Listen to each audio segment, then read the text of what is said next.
Welcome back to Bardic Sleep Stories.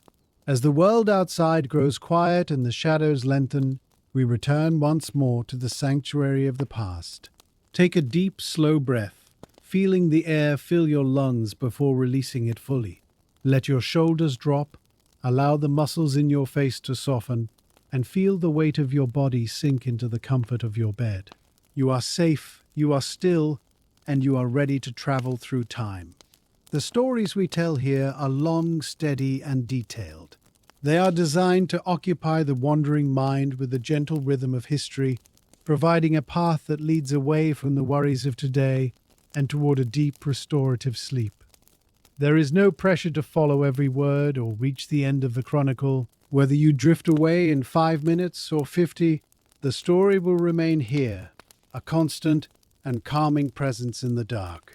Tonight, we immerse ourselves in a grand and sprawling narrative. We shall set aside the haste of the modern age to observe the slow turning of the wheel of power, focusing on the textures of life, the echoes of ancient stone, and the quiet legacy of those who came before us. Our journey this evening leads us into the heart of a vast and storied heritage. We begin our exhaustive exploration of the tavern keeper's morning. We find ourselves in the quiet grey hour before the dawn, on the upper floor of the Golden Sheaf, a roadside inn nestled in a valley of low mist. The tavern keeper, a man named Hovan, opens his eyes to the stillness of his room. It is cold, the kind of crisp, wooden cold that settles into old timber frames during the night. He sits up, the heavy wool quilt falling away, and swings his legs over the side of the bed. His feet find the floorboards, which are smooth and chilled. There is no urgency in his movements. The sun has not yet crested the eastern hills. The adventurers, the merchants, and the bards are all deep in their slumber in the guest rooms down the hall. Or perhaps they are yet miles away on the road. Hovan stands and stretches, a silent silhouette against the pale square of the window. He pours water from a ceramic ewer into a basin. Splash! And washes his face. The water is bracingly cold, waking the skin. He dresses in his work clothes, a tunic of thick unbleached cotton, trousers of brown wool, and a heavy leather apron that smells faintly of woodsmoke and beeswax. He pulls on his boots, lacing them tight. Pull, loop, pull. He is ready to begin the ritual of the morning, the solitary dance of preparation that happens while the rest of the world is still dreaming. Hovan opens the door of his room and steps out onto the landing. The inn is silent, save for the rhythmic, heavy breathing of the old building itself. The timber frame settles with soft creaks and groans, adjusting to the temperature of the coming morning. He walks down the stairs. Creak, thud, creak, thud. The wooden steps are worn in the center, dipped low by the passage of thousands of boots over 100 years. He runs his hand along the banister. The oak is polished to a glass-like finish by the oil of countless hands. He reaches the bottom and enters the main common room. It is a vast, shadowed space, smelling of the previous night's fire, stale ale, and dried herbs. The room feels asleep, the chairs overturned on the tables, the shadows stretching long and deep in the corners. The first task, the most sacred task, is the waking of the hearth. Hovan crosses the stone-flagged floor to the massive fireplace that dominates the western wall. The fire from last night has burned down to a bed of grey ash, hiding a few stubborn, glowing embers deep within. Hovan kneels on the hearthstone. The stone is still warm to the touch. He takes the heavy iron poker and gently rakes the ashes. Scrape, shift. He uncovers the seed coal, the red heart of the fire that was banked carefully the night before. It pulses with a faint, orange light. He places a handful of dry birch bark and a few twigs of pine onto the coals. He blows gently. Whoosh, whoosh. The breath feeds the heat. A small flame licks up, catching the curling bark. It snaps and crackles. Pop, hiss, a cheerful sound in the quiet room. He adds larger sticks, then a split log of seasoned oak. The fire takes hold, growing from a spark to a blaze, casting a dancing golden light across the room. The shadows retreat.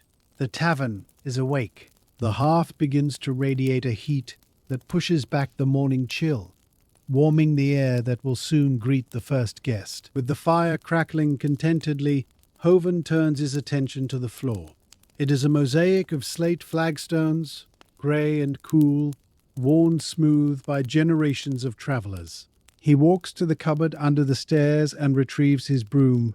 It is a sturdy tool, a handle made of ash wood, the head bound with stiff birch twigs. He begins at the far end of the room, near the heavy oak door. Swish, scrape, swish, scrape. The sound of the broom on the stone is rhythmic and meditative. He sweeps in long, practiced arcs, moving the dust of the road, the crumbs of bread, and the stray leaves brought in by the wind towards the hearth. He works around the legs of the heavy tables, maneuvering the broom with the grace of a dancer. The dust motes dance in the shafts of light that are just beginning to pierce through the shutters.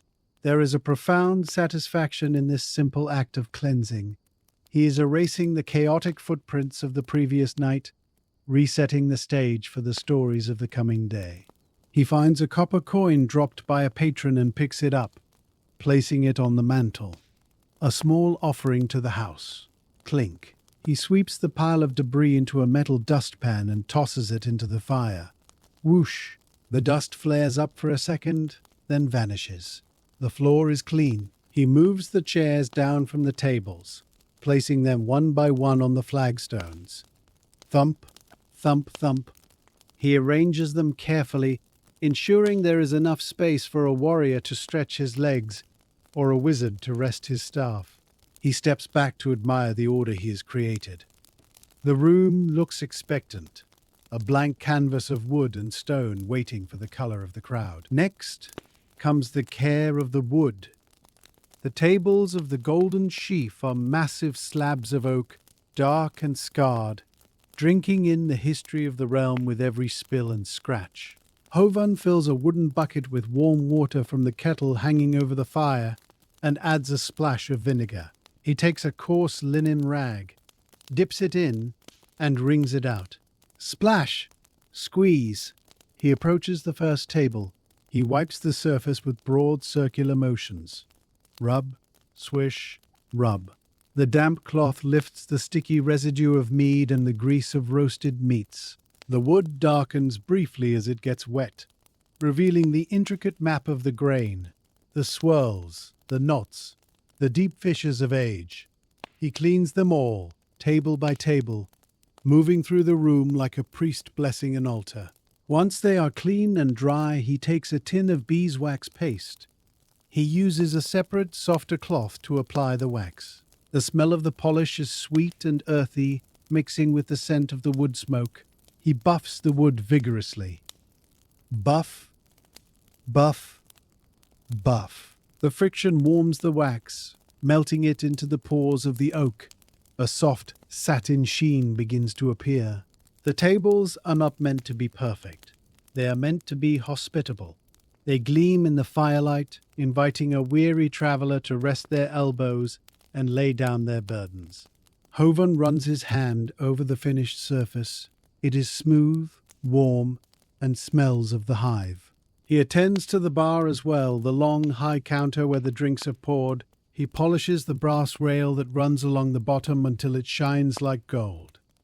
He organizes the pewter tankards on the shelf, lining them up by height. Clink, clink, clink. The order is absolute. The common room is now ready, a warm, clean, and golden space that stands in stark contrast to the wild world outside the door. Leaving the common room to bask in the warmth of the fire, Hovan steps through the archway into the kitchen. This is the engine room of the inn. It is smaller, warmer, and filled with the complex aromas of yeast and flour. A large brick oven takes up the entire back wall. It has been kept warm overnight, but now it needs to be brought up to baking temperature. Hovan feeds it with bundles of dry faggots, thin branches that burn hot and fast. Crackle, snap. While the oven heats, he turns to the baking trough. It is a large wooden chest on legs filled with the sponge, a mixture of flour, water, and wild yeast that he started the evening before. It has risen in the night, a bubbling, living mass of pale dough that smells sour and alive. He rolls up his sleeves. He dusts his hands with flour. Poof! He plunges his hands into the dough. It is warm and sticky. He begins to add more flour from a sack, folding it in. Fold, push, turn. The rhythm of kneading begins. It is a physical labor, requiring the weight of the shoulder and the strength of the arm. Push, fold, turn. The dough resists at first, then begins to yield, becoming smooth and elastic. The flour in the air catches the light, a fine white mist. Hovan works silently, his mind focused solely on the texture of the bread. He is making the traveler's loaves, dense, hearty rounds that will sustain a man for a day's march. He feels the gluten developing under his palms, the structure of the bread forming. He cuts the dough into equal portions with a metal scraper. Slice. He shapes them into rounds, tucking the edges underneath to create a tight skin. He places them on a wooden peel, dusted with cornmeal to prevent sticking. He covers them with a clean cloth to let them rise one last time in the warmth of the kitchen. The promise of fresh bread hangs in the air, the most welcoming scent in the world. While the dough rises beneath the linen cloth, breathing slowly and expanding in the warmth of the kitchen, Hovan turns his attention to the second great pillar of the tavern's menu, the stew. A tavern stew is not a dish that can be rushed. It is a marathon of flavor that requires hours of gentle heat to reach its peak. Hovan moves to the heavy wooden chopping block, a thick slice of tree trunk standing on 3 sturdy legs. The surface is concave, worn down by years of knives. He retrieves a basket of root vegetables from the cold pantry. There are carrots, still covered in the dark soil of the garden, onions with papery golden skins, and rough, purple-topped turnips. He places them on the table. He picks up his knife, a wide blade of high-carbon steel that he keeps razor-sharp. He begins to peel the onions. The dry skins rustle as they come away, crinkle, whisper, revealing the shiny white layers beneath. He slices them. Chop, chop, chop. The sound is rhythmic and dull against the wood. The sharp scent of raw onion fills the air, mixing with the yeast. Next come the carrots. He scrubs them clean in a bucket of water, the stiff bristles of the brush removing the earth. Scrub, splash. He slices them into thick, generous rounds. Crunch, snap. The orange discs pile up on the board, bright and cheerful. Then the turnips, harder and more resistant, yielding with a solid thud. Thunk, thunk. It is a mindless, meditative task. There is no need to measure. His hands know the proportions by heart. 3 onions for sweetness, 6 carrots for color, 2 turnips for earthiness. He sweeps the mountain of chopped vegetables into a large wooden bowl. The preparation is simple, rustic, and honest. These roots have slept in the cold ground all winter, and now they are ready to give their strength to the pot, to warm the bellies of travelers who have walked long miles in the rain. Hovan moves to the great iron cauldron that hangs from a heavy chain hook in the main kitchen hearth. This pot is black with age, seasoned by 1,000 fires, and heavy enough that it takes a strong arm to swing it. He pushes the hook, swinging the pot out over the stone floor. He places a scoop of lard into the bottom. He swings it back over the fire. Creak, clank. He waits. Soon, a faint sizzling sound emerges from the depths of the iron vessel as the fat melts and heats. He takes the meat, cubes of shoulder beef that have been salted and peppered, and drops them into the pot. Sizzle, hiss. The sound is loud and aggressive for a moment, the sound of searing. He stirs the meat with a long wooden paddle, ensuring every piece is browned and sealed. The smell of cooking meat instantly evokes a primal hunger. a scent of safety and abundance. When the meat is browned, he tips in the bowl of vegetables. Rumble, tumble, they cascade into the pot. He stirs them together, coating the roots in the hot fat, now the liquid. He lifts a bucket of stock, made from roasted bones and simmered for a day, and pours it in. Glug, splash, glug. The sizzling stops, replaced by the deep, hollow sound of liquid filling the vessel. The pot is nearly full. He adds a bundle of herbs tied with string, a branch of rosemary, a few stalks of thyme, and 2 bay leaves. He drops them in. They float on the surface like little boats before sinking. He puts the heavy iron lid on the pot. Clang. He adjusts the chain, raising the pot slightly so it sits above the flames, not in them. The stew will not boil, it will simmer.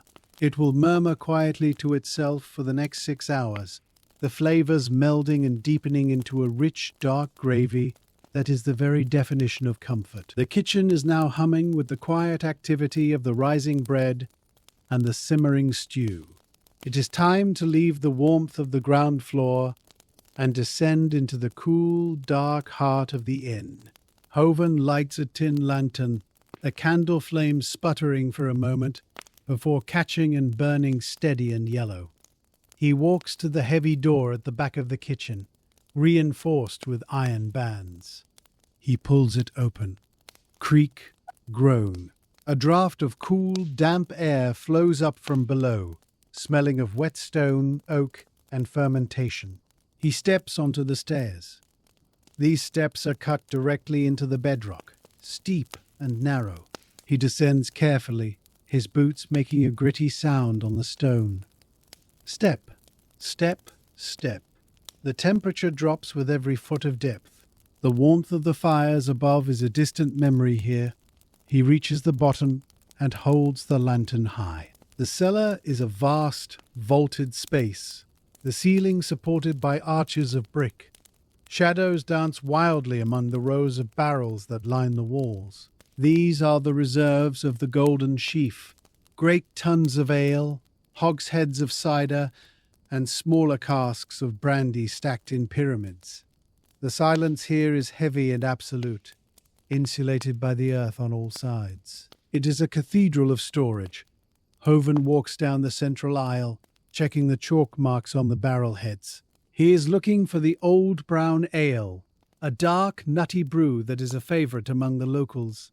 He finds the barrel he needs.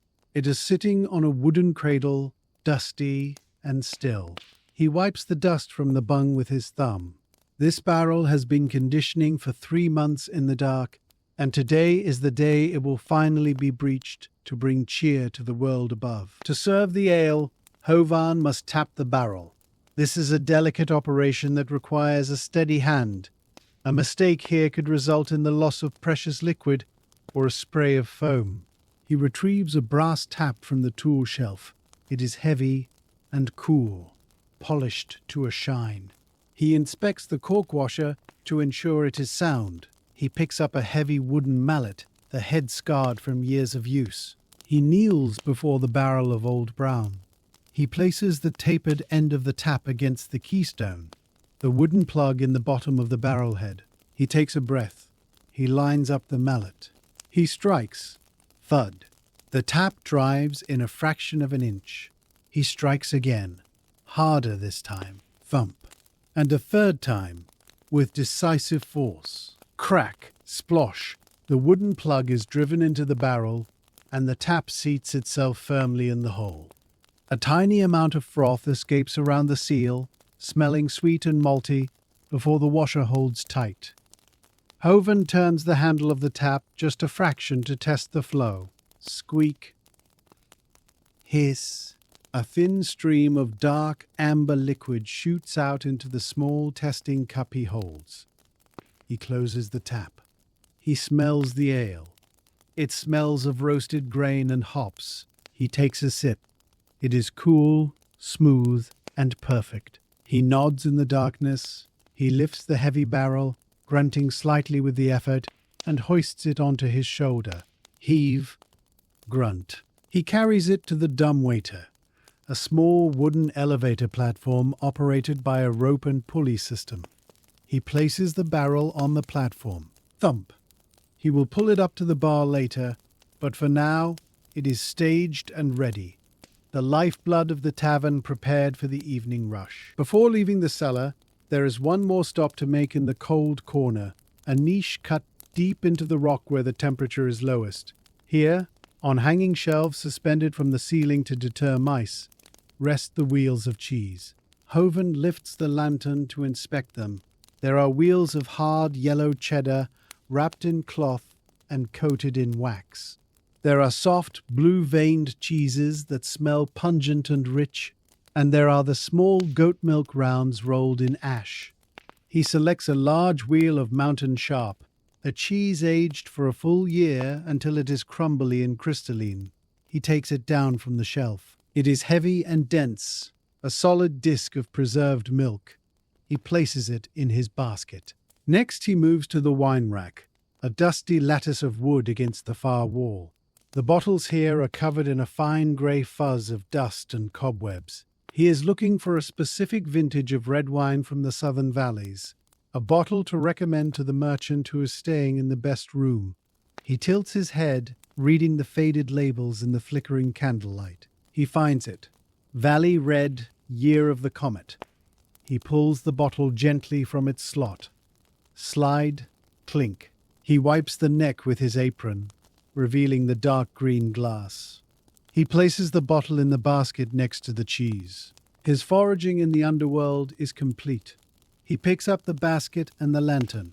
He walks back to the stairs, his shadow stretching long behind him. He begins the climb back up to the light, carrying the treasures of the dark, the cheese, the wine, and the promise of a good meal, back to the world of the living. Step, step, step. The air grows warmer as he ascends, welcoming him back to the kitchen. Hoven emerges from the cellar stairwell, placing the heavy basket of cheese and wine on the cool slate of the pantry shelf. The kitchen has transformed in his absence.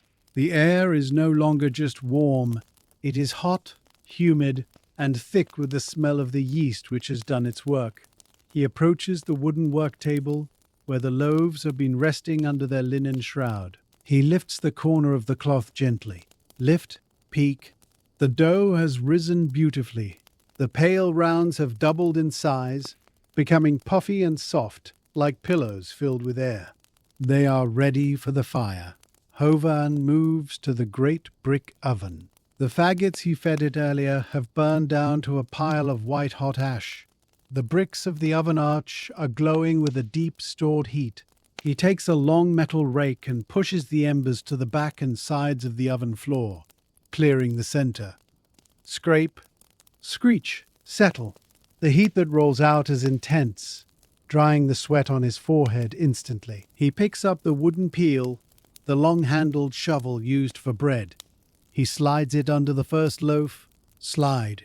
He moves quickly to the oven mouth and flicks his wrist. Whoosh. Tap. The loaf slides off the peel and lands on the hot brick floor. He repeats this motion, a rhythmic dance of wrist and wood. Slide, flick, slide, flick. He arranges the loaves in neat rows inside the fiery cavern. 12 loaves in total. He closes the heavy iron door of the oven, latching it shut. Clang, clack. Now the magic happens in the dark. The intense heat of the bricks will cause the oven spring, the final rapid expansion of the dough, and caramelize the crust to a deep chestnut brown. Hoven wipes his hands on his apron, satisfied.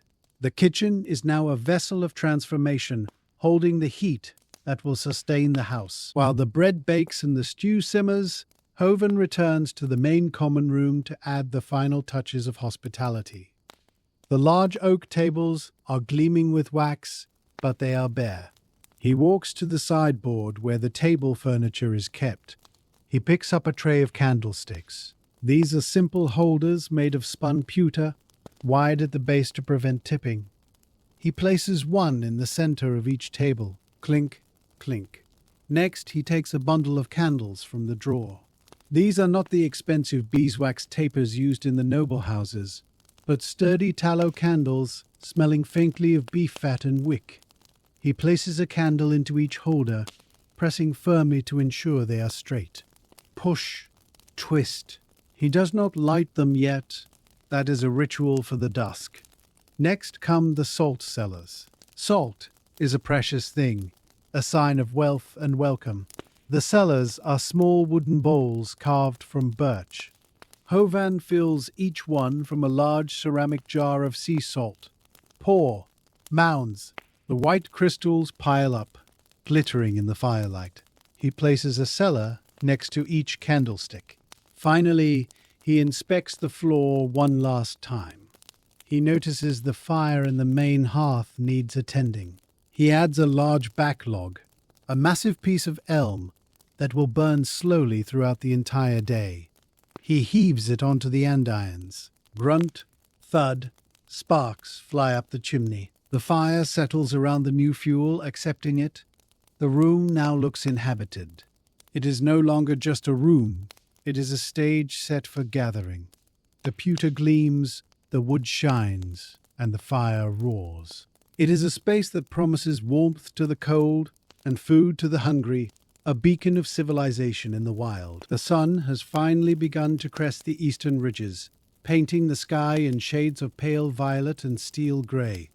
It is time to unlock the front door of the Golden Sheaf. Hovan walks to the main entrance, a double door of iron-bound oak that is thick enough to stop a battering ram. He grips the heavy iron crossbar that secures it from the inside. He lifts it from its brackets. Heave, groan. The wood is heavy and dense. He leans the bar against the wall. Thud. He turns the large iron key in the lock. Click, clack. He presses down on the thumb latch and pulls the doors inward. Creak, whoosh. The morning air rushes in. It is crisp and cold, smelling of damp grass, river mud, and the distant smoke of the village chimneys. Hovan steps out onto the stone stoop. The world is quiet. The mist hangs low in the valley, obscuring the road like a white river. He picks up a stiff broom kept by the door and sweeps the stone steps. Swish, swish. He sweeps away the blown leaves and the dust of the road. He looks up at the sign hanging above the door. It depicts a sheaf of wheat tied with a gold ribbon. It swings gently in the morning breeze. Squeak, squeak. He checks the hanging lanterns on either side of the door. The candles inside have burned out. He opens the glass panes and removes the wax stubs, replacing them with fresh candles for the coming night. Click, snap. He leaves the doors standing wide open. This is the signal.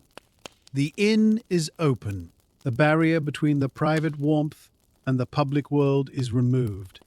He stands there for a moment, breathing in the cold, watching the light slowly turn from grey to gold as the sun climbs higher, illuminating the droplets of dew on the grass. The sun has finally begun to crest the eastern ridges, painting the sky in shades of pale violet and steel grey. It is time to unlock the front door of the Golden Sheaf.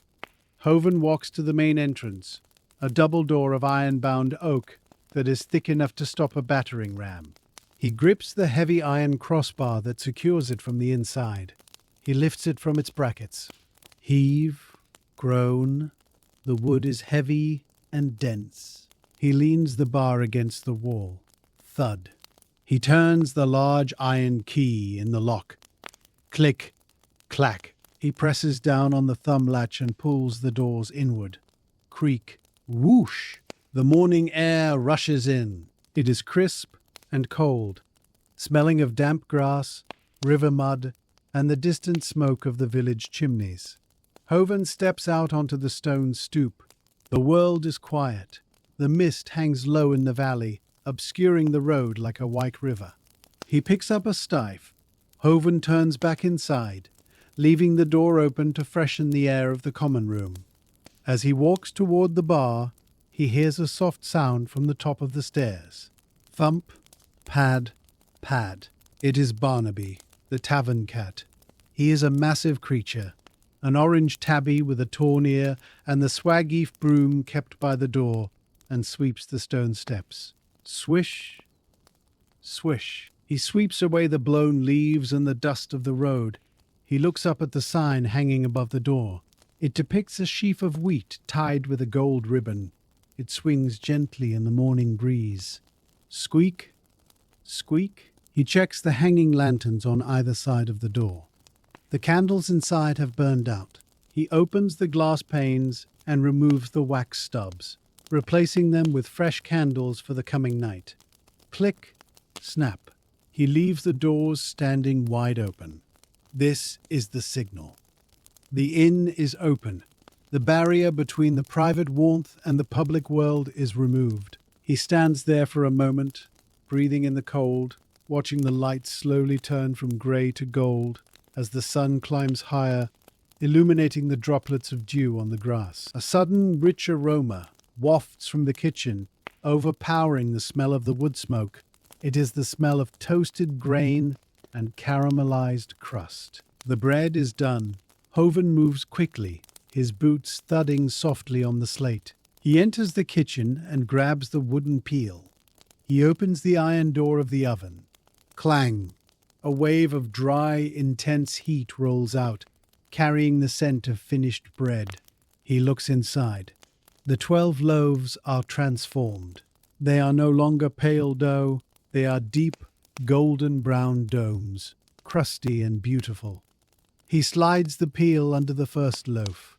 Scrape, slide. He pulls it out and tips it onto the wooden cooling rack. Thump. It lands with a hollow sound, the sign of a perfect bake. He works quickly, retrieving them all. Slide, thump, slide, thump. The pile of bread grows. As the loaves hit the cooler air of the kitchen, they begin to sing. Crackle, snap, pop. It is the sound of the crust contracting as it cools, a microscopic symphony of texture. Hoven leans in and inhales deeply. The smell is intoxicating, sweet, nutty, and wholesome. It is the smell of life itself. He picks up one loaf with a thick cloth, tapping the bottom with his knuckle. Tock, tock. It sounds hollow, like a drum. Perfect. He arranges them in a pyramid on the rack. The heat radiating from them warms his face. These loaves will be torn apart by hungry hands within the hour, dipped into the stew, and wiped across plates of gravy. But for this moment, they are pristine, perfect creations of fire and flour, resting on the wood, crackling their morning song to the empty kitchen. The aroma of the cooling bread has settled into the background, becoming a permanent, comforting note in the symphony of the inn. Hoven leaves the kitchen, wiping his flour-dusted hands on a clean towel, and returns to the space behind the long bar. The old brown ale barrel he brought up from the cellar earlier sits on the floor, waiting for its final position. Hovan bends his knees and grips the chimes of the barrel, the reinforced rims at either end. Heave, grunt. He lifts it with a practiced fluid motion, swinging it up onto the wooden stillage behind the bar. Thud. Creak. The heavy timber frame groans under the weight, accepting the burden. The barrel is now horizontal, its belly resting securely on the curved supports. Hoven takes a small wooden wedge, known as a scotch, and taps it under the side of the barrel to prevent it from rolling. Tap, tap. It is locked in place. Now he must vent it. He locates the spile peg on the top of the barrel shive. He takes a small pair of pliers. Grip, twist, pull. He removes the hard peg. Hiss. A tiny gasp of gas escapes the yeast inside, breathing a sigh of relief as the pressure equalizes. He replaces it immediately with a soft spile, a porous peg made of cane that allows the ale to breathe without letting in the dust. Push, twist. This is the lung of the barrel. Hoven steps back and wipes the bar top again with a damp cloth. Swish, swish. He checks the alignment of the taps. They stand like soldiers, polished brass reflecting the growing light of the fire. He runs his thumb over the handles. Porcelain, wood, and iron. They are cool and smooth. He places a stack of clean felt coasters on the bar, arranging them in a perfect cylinder. Stack, pat. Everything is ready. The ale is settled. The taps are waiting. The bar is a clean, organized altar to the evening's thirst. Prepared to dispense liquid cheer to the weary, Hovan moves from the service area to a specific corner of the common room, a nook nestled between the hearth and the window. This is the domain of the storytellers and the musicians. It is distinguished by a slightly raised platform, no more than 6 inches high, covered in a faded but high-quality rug woven with patterns of vines and lyres. Hovan steps onto the rug. Step, soft. The wool muffles his boots. He approaches the bard's chair, a high-backed seat upholstered in worn burgundy velvet. It is distinct from the other rough wooden furniture. It commands respect. Hovan brushes the seat with his hand, removing a stray thread. Brush, smooth. He adjusts the angle of the chair so it faces the room, yet remains touched by the firelight. He checks the small round table beside it. This table is reserved for the performer's drink and their instrument case. He wipes it down with his polishing cloth. Rub, shine. He checks the candle sconce on the wall behind the chair. It holds a reflector of polished tin to cast the light forward onto the bard's face. Hovan adjusts the angle of the tin slightly. Creak, set. He is setting the stage. Even though the room is empty, he can imagine the scene tonight. The strumming of a lute, the hush of the crowd, the firelight dancing in the eyes of the listeners. He walks to the window adjacent to the nook and adjusts the heavy velvet curtain. Swish, rustle. He ties it back with a gold cord, allowing a shaft of pale morning light to fall across the platform. It illuminates the dust motes dancing in the air, tiny actors on an empty stage. This corner is the soul of the tavern, the place where the news of the kingdom is shared and legends are kept alive. Hovan nods, satisfied. The stage is set for the art of the evening. The interior of the golden sheaf is now pristine, warm, and waiting. Hovan decides to step out the back door to check the water supply for the beasts of burden that will surely arrive. He walks through the kitchen, past the cooling bread, and opens the rear door leading to the stable yard. Creak, clack. The air here is colder than the front, shadowed by the bulk of the inn. The ground is hard-packed earth, frosted white. Crunch, crunch. Hovan walks to the stone trough that stands near the stable entrance. It is half empty, the water surface covered in a thin, fragile sheet of ice. He breaks the ice with the heel of his hand. Crack, splash. The shards float on the dark water. He walks to the iron hand pump that stands like a sentinel beside the trough. The handle is cold iron, biting into his palm. He begins to pump. Squeak, clank, squeak, clank. It takes a moment for the water to rise from the deep well. Then, a rush of clear, cold water bursts from the spout. Splash, gurgle. It hits the water in the trough, creating a churning vortex that dissolves the ice.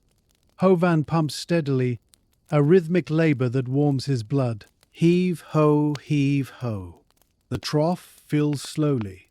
When the water level reaches the overflow lip, spilling a trickle onto the frozen mud, he stops. Clank. The silence returns, heavier than before. He leans against the pump, catching his breath. He can hear the soft shifting of hooves from inside the stable where the old dray horse Clover is waking up. Clip, clop. He smells the sweet, grassy scent of hay and the sharp tang of manure.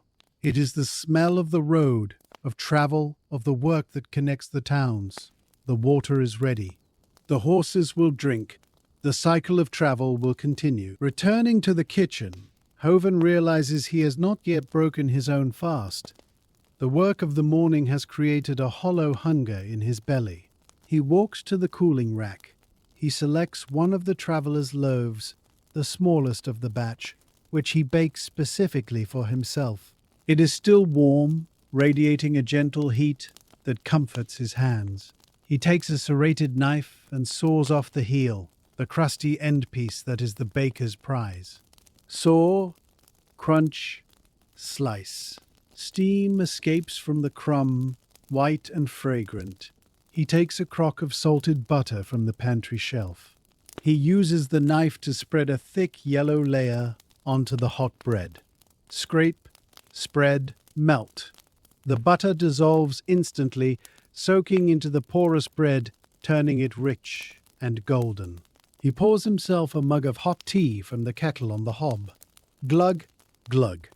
He carries his simple meal to a small stool in the corner of the kitchen, away from the door, away from the customers. He sits. Creak. He takes a bite.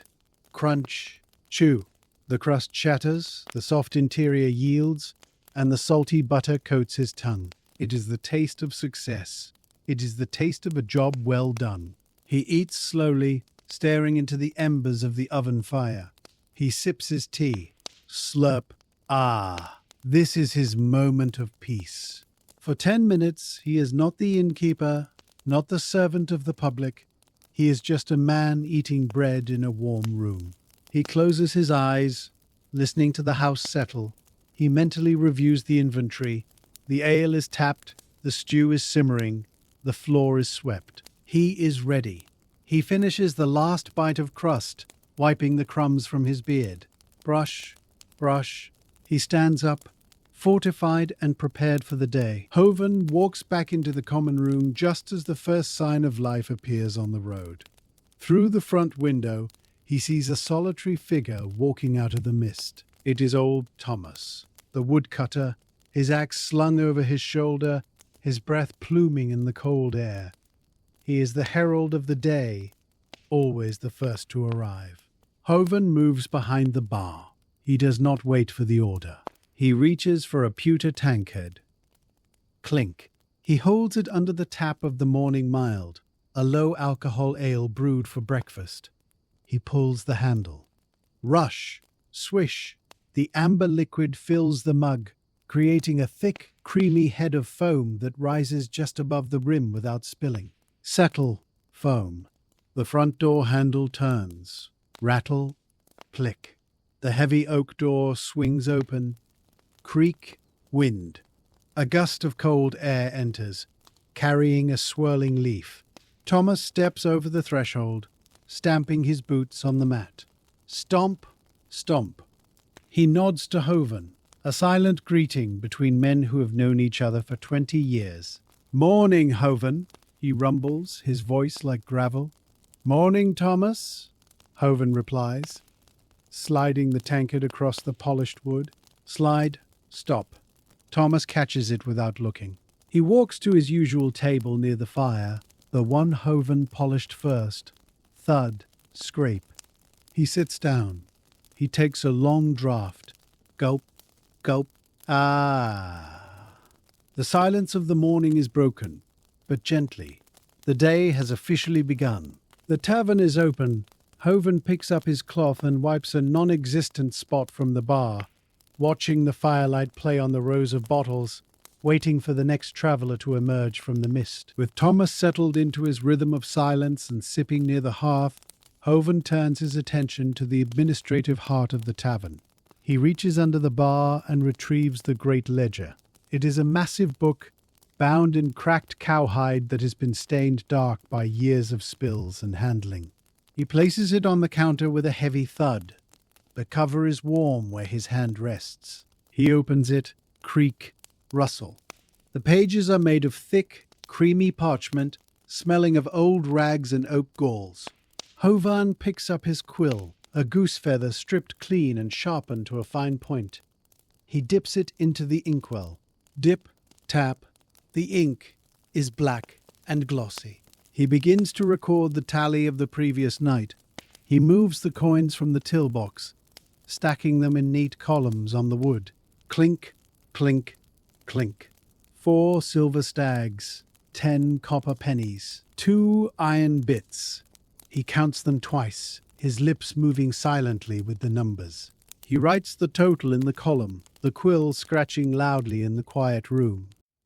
Scritch, scratch, scritch.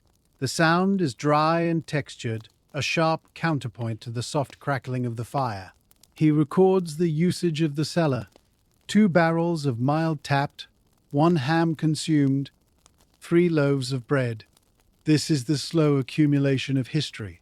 Each line is a night of laughter, arguments, and songs, reduced to simple arithmetic. Hovan pauses to blot the ink with a small shaker of fine sand. Shake, shh. He watches the wet ink turn matte as the sand absorbs the moisture. He blows the sand away. Puff. The numbers remain, permanent and stark. He is the chronicler of the inn's life, ensuring that the flow of coin matches the flow of ale, maintaining the balance that keeps the roof over their heads and the fire in the grate. Having balanced the accounts of the night before, Hovan turns his eyes to the key rack mounted on the wall behind the bar. It is a board of dark walnut, studded with rows of brass hooks. Hanging from these hooks are the heavy iron keys to the guest rooms upstairs. Currently, only 3 hooks are empty, indicating that the inn is nearly full. Hovan inspects the keys that remain. They are large, intricate things, forged by the local locksmith to be difficult to copy. Each key has a heavy tag made of polished bone, scrimshawed with the room number. He picks up the key to room 5. Jingle. It is cold and heavy in his hand. He notices a bit of lint caught in the teeth of the key. He picks it out with his fingernail. Pick, blow. He polishes the bone tag with his thumb. Rub, rub. He places it back on its hook. Clink. He moves to the guest slate, a small chalkboard where he writes the names of the current residents. He reads the list. Room 1, Master Aemon, Merchant. Room 2, the Harper Sisters, Travellers. Room 3, Sir Calen, Knight. He notes that Master Aemon is due to depart this morning. Hovan takes a small slip of paper and begins to write out the bill. 1 night lodging. Stabling for 1 mule. Supper. Roast chicken. Breakfast. Porridge. He writes slowly, ensuring his handwriting is legible and elegant. He wants the merchant to leave with a sense of order and professionalism. He places the folded bill in the slot corresponding to room 1. The organization of the rack gives him a sense of control. He knows exactly who is sleeping under his roof, who has paid, and who is leaving. It is a puzzle of logistics that he solves every morning, shifting the pieces of wood and iron to ensure the smooth passage of strangers through his home. A heavy creak from the staircase announces the arrival of the day's first lodger. Hovan looks up to see Master Aemon descending. The merchant is a round man wrapped in a robe of blue wool, his eyes still puffy with sleep. He grips the banister heavily. Thud. Step. Thud. He reaches the bottom and nods to Hovan. The porridge, if you please, and coffee if you have it, he murmurs, his voice thick. Hovan nods. At once, Master Aemon. The merchant shuffles to a table near the window, away from Thomas the woodcutter, seeking his own patch of morning light. Hovan moves to the kitchen. He opens the pot of porridge that sits on the back of the stove, keeping warm. It is oatmeal, thick and creamy, smelling of toasted grain. He ladles a generous portion into a ceramic bowl. Slop, plop. He adds a pinch of salt and a drizzle of honey from a jar. Drizzle, twirl. He pours heavy cream from a small jug. It swirls into the oats, creating a marble pattern of white and beige. He places the bowl on a wooden tray. He adds a spoon. He pours a cup of strong black coffee from the pot on the hob. Pour. Steam. The steam rises in a dark, bitter cloud. He carries the tray out to the common room. Step. Step. He places it gently before the merchant. Clink. Your breakfast, sir. Aemon grunts his thanks and picks up the spoon. Clack. Hovan retreats behind the bar. He watches the merchant eat. There is a quiet intimacy in feeding people. He watches the steam rise from the bowl, the rhythmic motion of the spoon, the slow awakening of the man as the food warms him. The tavern is doing its job, restoring the strength of the traveler, preparing him for the road ahead. The tranquility of the breakfast service is interrupted by a low rumble from the yard, a sound deeper and heavier than a carriage. Rumble, grind, crunch. It is the sound of iron-rimmed wheels on frozen gravel. Hovan knows this sound well. He wipes his hands and walks out the front door. A massive dray wagon has pulled up, pulled by two shire horses with hooves the size of dinner plates. Their breath plues in the cold air like steam engines. Huff, snort. It is the brewer's delivery. The driver, a giant of a man named Kale, jumps down from the bench. Thump. 3 barrels of the pail. As ordered, Kale calls out. Hovan nods. Bring them round the side, Kale. They walk to the back of the wagon. Kale lowers the heavy wooden ramp.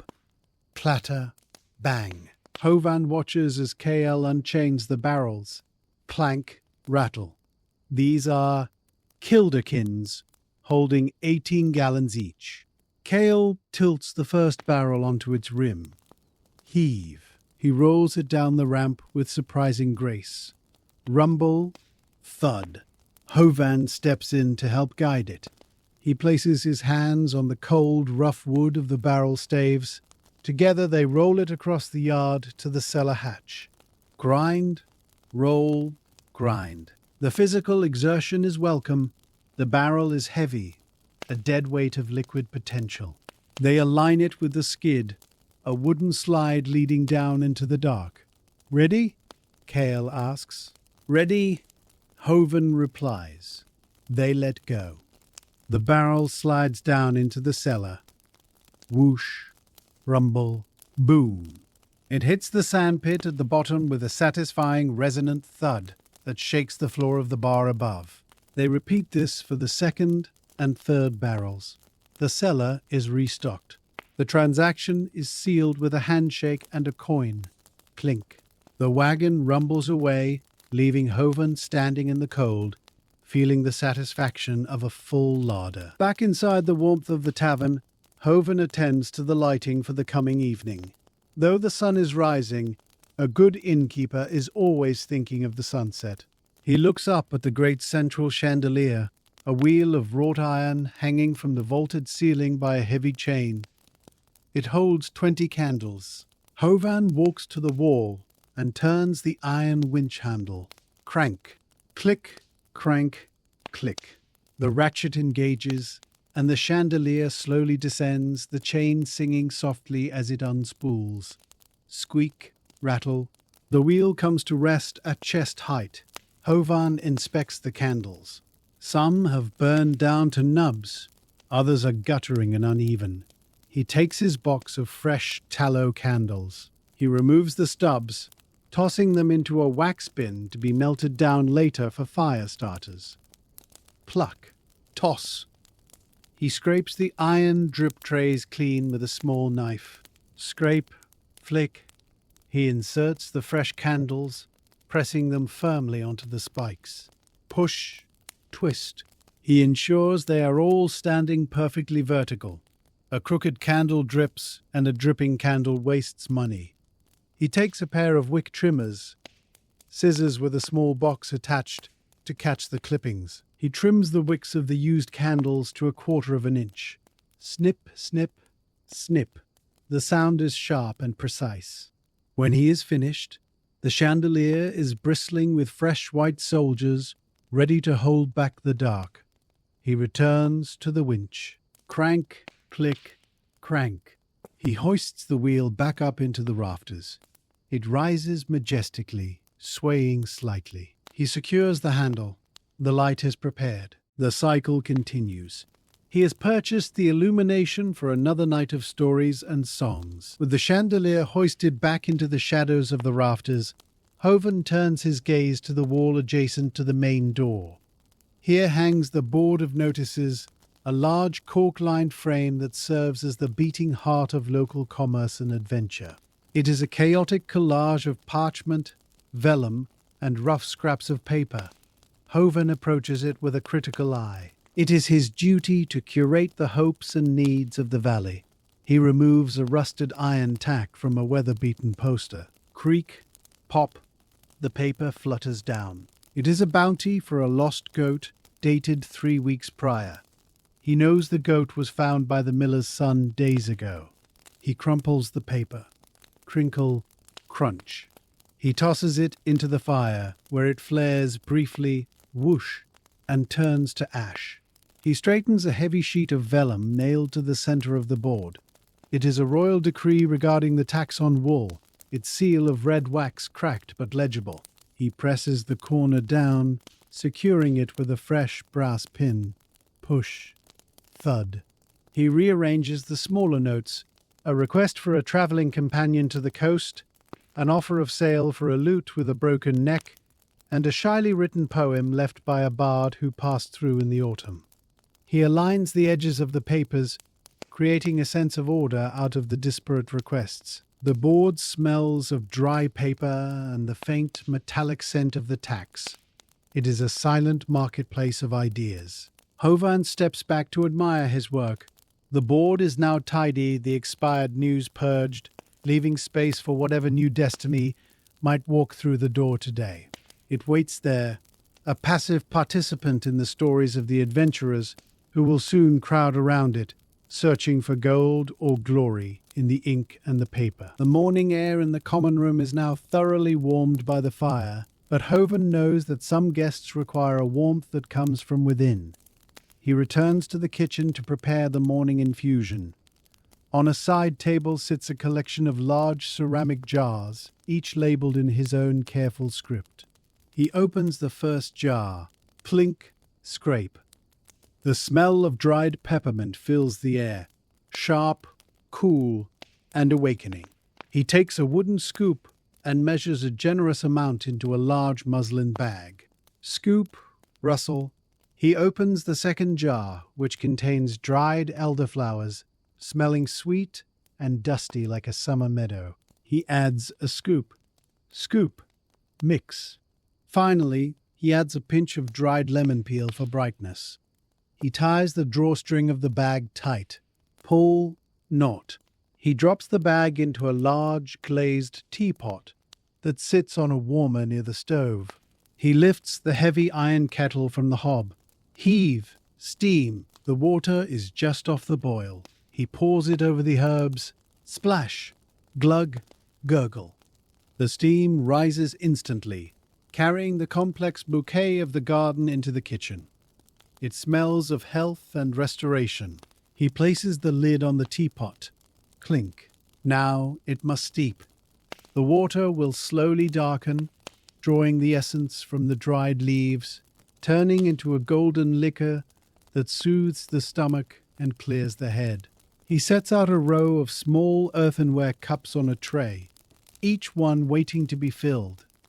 This is the quiet medicine of the innkeeper, a simple luxury offered to those who wake with the dust of the road still in their throats. Hovan leaves the infusion to steep and moves to the linen press, a tall cabinet made of aromatic cedar standing in the hallway behind the kitchen. He opens the double doors. Creak, whiff. The scent that rolls out is intense and dry. Cedar wood, dried lavender sachets, and clean fabric. Inside, stacked in perfect geometric towers, are the linens of the golden sheaf. There are rough napkins for the common room, finer cloths for the private dining tables, and soft woolen blankets for the beds. Hovan reaches for a stack of breakfast napkins. They are made of unbleached flax, coarse to the touch but incredibly durable. He lifts the stack. Heave, soft. He carries them to the main work table in the kitchen. He begins to fold them. Flip, crease, pat. He folds each square of cloth into a neat triangle. The sound of the fabric rubbing against itself is a soft rhythmic whisper. Swish, swish. He works with mechanical efficiency. His hands know the fold by heart. He inspects each napkin as he goes, looking for stains or tears. He finds one with a frayed edge and sets it aside for the rag bag. Nothing less than whole cloth is permitted for the guests. He stacks the folded triangles in a wicker basket. The repetition is soothing. It is a small act of domestic order in a wild world. When the basket is full, he carries it out to the common room, placing it on the sideboard near the cutlery. Thump. The napkins sit there, a pile of clean, folded potential, ready to wipe away the crumbs of the morning meal. Back in the kitchen, the work of the evening meal begins even as breakfast is being served. Hovan moves to the meat hook, where a leg of mutton has been hanging to age. It is cool and firm, the fat capped with a layer of white. He lifts it down. Heave, grunt. He carries it to the large spit roast assembly in the main hearth. This is a complex piece of ironwork, consisting of a long steel rod and a series of gears. He slides the meat onto the spit. Squish, slide. He secures it with 2 iron forks that clamp into the roast, tightening the screws with his fingers. Twist, lock. He balances the spit on the brackets over the fire. Clank, settle. The meat is now suspended over the heat, but not too close. He moves to the side of the hearth, where the mechanism is housed. It is a clockwork jack, a device powered by a heavy stone weight on a chain. Hovan winds the crank. Click, click, click. The weight rises slowly to the ceiling. When he releases the handle, the weight begins to descend, pulling the chain. Whirr! Tick, tick. The gears engage. The spit begins to turn. Rotate, slow. It moves with a hypnotic, jerky rhythm. The fat on the mutton begins to glisten almost immediately as the heat hits it. Hovan places a long drip pan beneath the roast to catch the juices. Clang. He throws a handful of rosemary branches into the fire below. Crackle, snap. The smoke rises, flavoring the meat. The roast will turn for hours, requiring only the occasional rewinding of the jack, a slow transformation from raw flesh to a feast fit for a king. A heavy, rhythmic sound echoes from the upper staircase, distinct from the shuffling of the merchant earlier. Clank, thud, clank, thud. It is the sound of metal-shod boots and the faint ring of chainmail. Sir Calen, the knight in room 3, is descending. Hovan looks up from the bar. Calen appears on the landing, a tall man in a gambison of quilted leather, his mail shirt gleaming softly in the morning light. He carries his helmet under his arm, his face marked by the lines of long vigils. He walks with a practiced, balanced gait, the walk of a man used to the weight of steel. He reaches the bottom of the stairs and nods to Hovan. "The peace of the morning to you, keeper," he says, his voice a low baritone. "And to you, Sir Calen," Hovan replies, bowing his head slightly. The knight walks to the table furthest from the door, a defensive habit that never sleeps. Scrape. Settle. He places his helmet on the table. Clunk. The sound of the metal on the wood is solid and heavy. He unbuckles his sword belt, laying the sheathed blade next to the helmet. Jingle. Thud. He sits, the chair groaning under the combined weight of man and armor. Hovan does not need to ask. He brings a large platter of bread, cheese, and cold roast beef, along with a pitcher of the small beer. Clink, slide. Calen eats methodically, cutting the meat with a small dagger he draws from his boot. Slice, chew. He is a machine of war refueling. The presence of the knight changes the atmosphere of the room. The air feels sharper, more serious. The common room is no longer just a place of commerce. It is now a garrison, holding the weight of the kingdom's defense in a single wooden chair. The morning meal service creates a steady, quiet accumulation of used vessels, and Hovan turns his attention to the rhythm of restoration. He moves to the small copper sink set into the countertop behind the bar. It is a deep, hammered basin that glows with a dull, reddish warmth. He fills it with hot water from the kettle. Splash. Steam. He adds a handful of shaved soapwort root, a natural cleaner that smells faintly of earth and green leaves. He agitates the water with his hand. Swish, swish. A head of light, frothy bubbles forms on the surface. He picks up the pewter tankard used by Thomas the woodcutter. He submerges it. Glug, sink. The warm water embraces the metal. He takes a stiff bristle brush and scrubs the inside. Scrub, scrub, scrub. He cleans the rim where the lips touched and the handle where the hand gripped. He lifts it out, dripping with foam, and plunges it into a second basin of clear, cold water to rinse. Splash, chill. The soap vanishes. He lifts the tankard out and shakes it. Shake, spray. Drops of water fly off, catching the light. He takes a clean, dry linen cloth and begins to dry the metal. Rub, squeak. He buffs the pewter until the water spots are gone and the dull grey shine returns. He places the tankard back on the shelf, aligning it perfectly with its brothers. Clink. He repeats this process with the ceramic bowls and the wooden spoons. It is a wet, warm task. His hands move with practiced economy, dipping, scrubbing, rinsing, drying. The pile of dirty dishes shrinks, and the shelves fill up again. It is the cycle of the inn, dirty to clean, empty to full, used to ready. The sound of the water and the soft clinking of the vessels is a domestic music, a gentle percussion that underpins the quiet conversation of the guests. A lighter, more musical set of footsteps descends the staircase now, a stark contrast to the heavy, martial tread of the night. Tap, tap, tap. It is the Harper sisters, the occupants of room 2. They appear on the landing, twin silhouettes against the morning light of the upper window. They are dressed in travel-stained but colourful layers of silk and wool, their lutes slung over their backs in leather cases. They move with a fluid grace, their movements synchronized as if they are part of the same song. They reach the bottom of the stairs and smile at Hovan.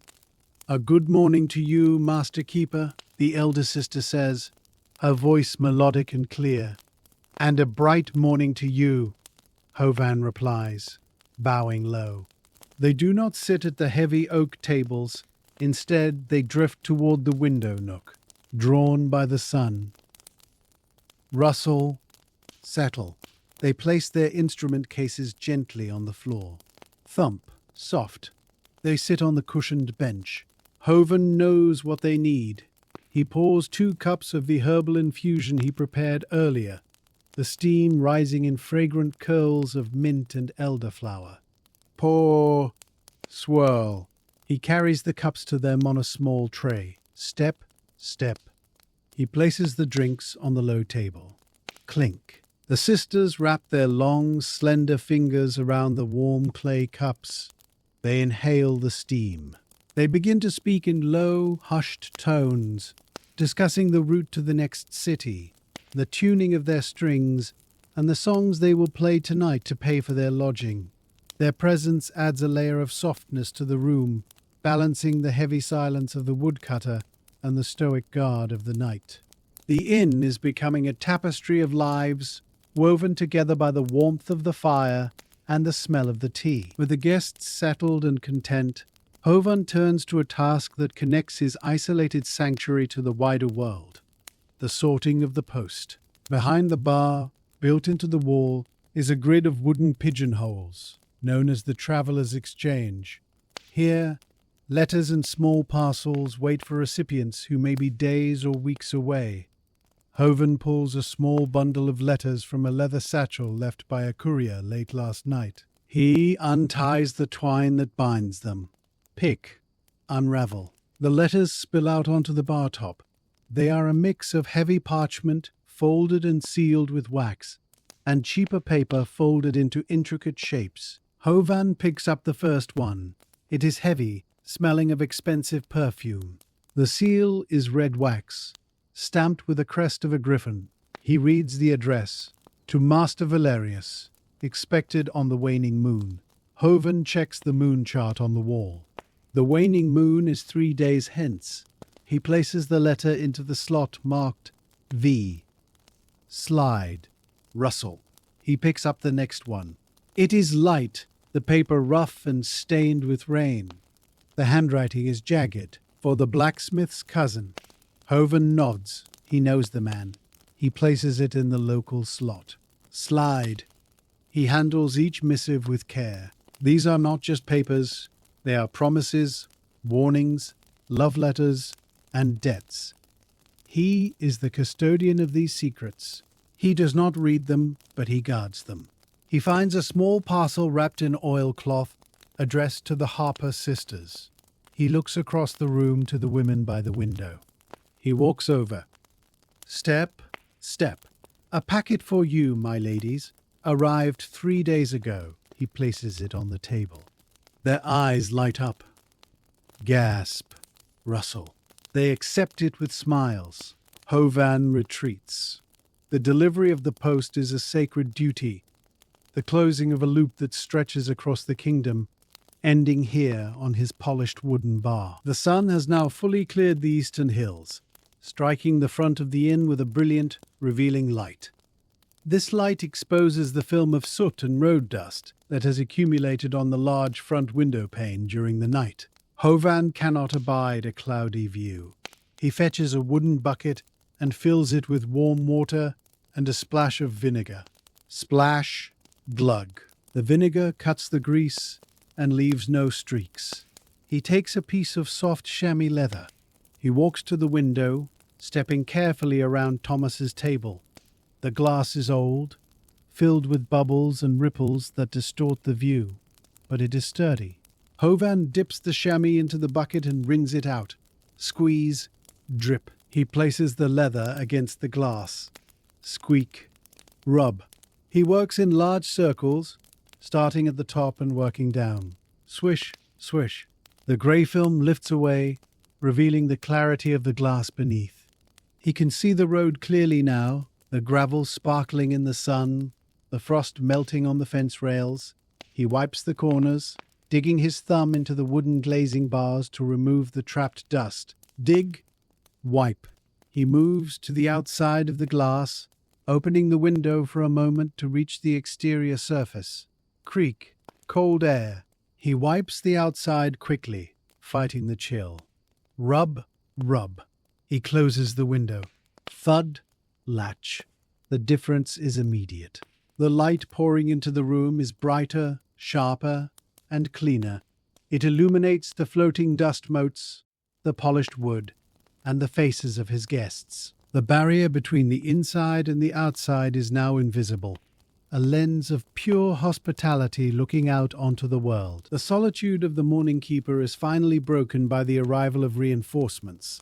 The heavy back door to the kitchen opens with a burst of cold air and energy. Bang, whoosh. It is Ilara, the serving maid, arriving from the village. She enters with a swirl of woolen skirts and a cloud of visible breath. Her cheeks are flushed red from the cold walk, and her eyes are bright. "Good morning, Hovan," she calls out, her voice cheerful and loud, cutting through the quiet hum of the kitchen. She unwinds a thick knitted scarf from her neck and hangs it on the peg. Unwind, loop. She takes her apron from the hook, a crisp, white linen apron that she bleached and starched herself. She ties it around her waist with a sharp tug. Wrap, pull, knot. The sound of the fabric tightening is the sound of the shift changing. The frost is thick on the bridge today. She chatters, moving immediately to the stove. She checks the porridge pot. Clank. Stir.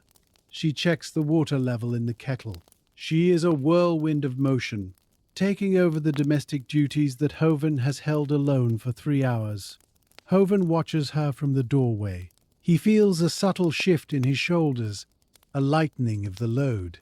He is no longer the sole engine of the inn. The team has arrived.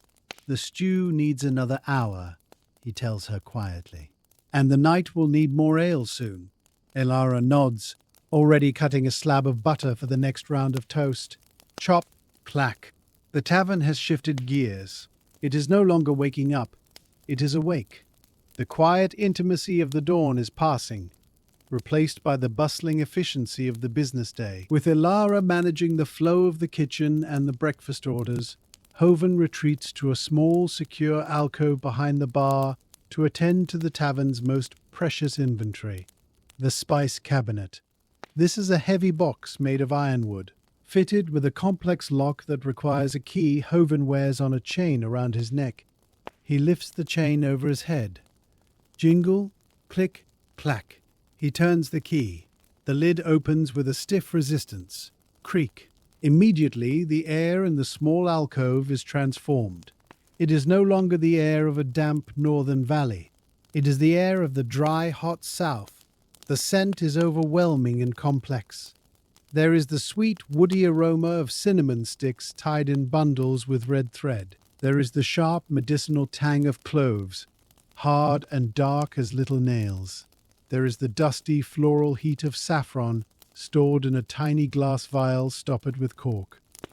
Hovan takes a small brass scoop. He is preparing the mulling mix for the evening wine. He measures out 3 scoops of crushed nutmeg. Scrape, pour. He adds a handful of dried orange peel, which crackles as he touches it. Crackle, snap. He takes a single vanilla bean shriveled and black and slices a small section off with a penknife. Slice. The interior of the bean is sticky and rich. He drops it into the mortar. He begins to grind the spices together gently. Grind, crush, grind. The sound is a low, rhythmic rasping. The spices break down, releasing their essential oils. The smell becomes stronger, a heady perfume that speaks of caravans, deserts and coins changing hands in distant bazaars. Hovan tips the ground mixture into a cheesecloth bag and ties it tight. Pole, knot. This small bag, no larger than a fist, holds the power to turn a barrel of sour wine into a warming nectar that will loosen the tongues of the guests and bring comfort to the cold. He locks the box. Click. The exotic world vanishes, sealed away until tomorrow. A sharp rapping at the back door of the kitchen signals the arrival of the local trade. Rap, rap, rap. It is a lighter sound than the heavy thud of the brewery wagon. Hovan walks through the kitchen, nodding to Ilara, who is flipping eggs in a skillet. Sizzle, flip, and opens the door. Standing there is Widow Gable, the keeper of the valley's poultry. She holds a large wicker basket covered with a checkered cloth. Fresh from the roost, Master Hovan, she says, her face weathered and kind. Hovan steps aside to let her in. She places the basket on the cool slate of the pantry table. Creak, settle. Hovan lifts the cloth. Inside, nestled in a bed of clean yellow straw, are dozens of eggs. They are not the uniform white of a city market. They are a mosaic of nature.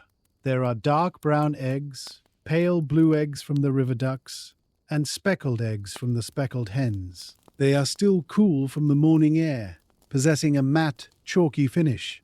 Hovan picks one up. It feels heavy and dense. Weigh, turn.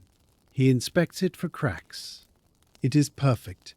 He begins to transfer them to the tavern's ceramic egg crock. Lift, place, lift, place. He handles them with extreme gentleness, his large, rough hands moving with the delicacy of a jeweler. Next, Mrs. Gable brings in a metal churn of milk. Clank, slosh. She pours it into the tavern's pitcher. The milk is rich and creamy, frothing slightly as it hits the pitcher. It smells of sweet grass and clover. Hovan pays her from the pouch at his belt. Clink, clink, 2 silver pieces. She curtsies and leaves, the empty basket creaking against her hip. The transaction is simple and ancient, the produce of the land exchanged for the coin of the traveller, sustaining the cycle of the village economy. In the common room, the morning meal is concluding for Master Amon, the merchant. He pushes his empty porridge bowl away and wipes his mouth with one of the crisp linen napkins Hovan folded earlier. Wipe, drop. He stands up, his heavy robes rustling. "A fine start to the day, Hovan," he announces. He approaches the bar to settle his account. Hovan retrieves the bill from the slate slot. He lays it on the counter. One night, stabling and bored. Hovan recites softly. Eamon reaches into his purse. Jingle, rustle. He pulls out a handful of gold and silver coins. He counts them onto the wood. Thud, thud, thud. The sound of gold hitting oak is distinct, a heavy, dull ring that speaks of value. Hovan counts them back. Correct, and I thank you. Eamon turns to leave. Hovan follows him to the door to bid him farewell. Outside, Eamon's mule is waiting, tied to the hitching post. The animal is laden with packs, its breath steaming in the sun. Eamon mounts with a grunt. Heave. Saddle. He adjusts his cloak. May the road be kind to you, Hovan says, standing on the step. And may your hearth stay warm, Eamon replies. He kicks the mule. Click, clop. The animal moves forward, hooves crunching on the gravel. Hovan watches him go until he rounds the bend in the road, disappearing behind the line of pine trees. The departure creates a vacuum in the inn. The first guest has left. The room feels slightly emptier, slightly quieter. Hovan closes the door. Thud. He turns back to the room. One story has ended, and the stage is now clearing for the next entrance. With the merchant gone and the knight still brooding over his ale, Hovan begins the process of turning the room. He walks to the table where Master Eamon sat. It is scattered with the detritus of breakfast. Crumbs of toasted bread, a smear of butter on the wood, the empty coffee cup with its dregs of black grit. Hovan picks up the tray. Clatter, clink. He stacks the bowl and cup. He carries them to the kitchen pass-through and slides them to Alara. Slide. He returns to the table with his bucket and cloth. He wrings out the rag. Splash. Squeeze. He wipes the table. Sweep. Rub. Sweep. He catches the crumbs in his hand and deposits them in his apron pocket. They will be thrown to the birds later. He wipes away the grease of the butter. He dries the wood with a second cloth. Buff. Dry. He resets the chair, pushing it back into its place. Scrape. Thud. He checks the floor beneath the table. A few flakes of dried mud from Eamon's boots lie on the slate. Hovan fetches the broom and dustpan. Swish, scoop. The area is pristine again. It is as if the merchant was never there. This erasure is central to the innkeeper's art. Every guest must feel as though they are the first to arrive, the first to be welcomed. Hovan moves to the windowsill and wipes a condensation ring left by a glass. Rub. Gone. He straightens the curtain. He adjusts the salt cellar. The room is resetting itself, breathing in and out, preparing to hold the weight of the lunch crowd that will arrive when the sun hits its zenith. A quiet lull settles over the golden sheaf. It is the golden hour of the morning shift, that brief window between the departure of the sleepers and the arrival of the diners. The sun is streaming through the cleaned windows, cutting broad, solid beams of light through the air. The dust motes drift lazily in these beams, turning slowly like tiny planets. The fire has settled into a steady, rhythmic burn.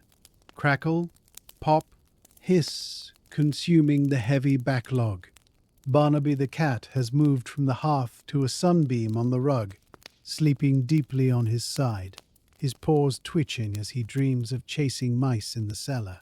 Hovan leans against the end of the bar, crossing his arms. He does not move. He simply observes. He listens to the house. He hears the distant clatter of Alara washing pots in the kitchen. Clink, splash. He hears the wind sighing in the chimney.